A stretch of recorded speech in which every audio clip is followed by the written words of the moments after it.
சாதி, சமயம், இனம்னு நம்மளை பிரிச்சு வச்சாங்க. நம்ம ஒன்னா இருக்க கூடாதுன்னு நமக்கு எதிரின்னு யார் யாரையோ சொல்லி வச்சாங்க. நீங்க இப்படியெல்லாம் இருந்தீங்கன்னா தான் வேற ஒரு எதிரி வந்துட மாட்டான்னு சொல்லிட்டு டெல்லியில போய் அவங்க கூடயே கள்ள உறவு வச்சாங்க. நாங்க மட்டும் தான் மொழிப்பற்றுல இருக்கோம் மேடைக்கு மேடை பேசிட்டு மொழிப்பற்றல்ல ஒரு குடும்ப பற்றோட அதிகாரத்தை அடகு வச்சாங்க.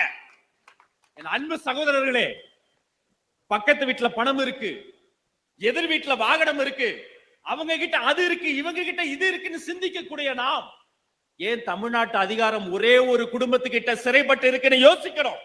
அதை உடைக்கணும், அதை மாத்தணும்.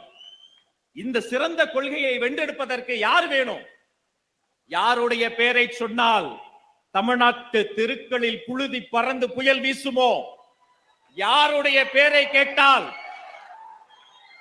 மற்ற கட்சிகளினுடைய தலைமை நிலையங்களுக்கு தலை சுற்றுமோ? யாருடைய பெயரை கேட்டால் தமிழ்நாட்டு குழந்தை முதல் தமிழ்நாட்டு தாய்மார்கள் கண்களில் ஆனந்த கண்ணீர் சுரக்குமோ? அந்த பேருக்கும் பெருமைக்கும் சொந்தக்காரர் வெற்றி தலைவர் தளபதி, வெற்றி தலைவர் தளபதி, வெற்றி தலைவர் தளபதி.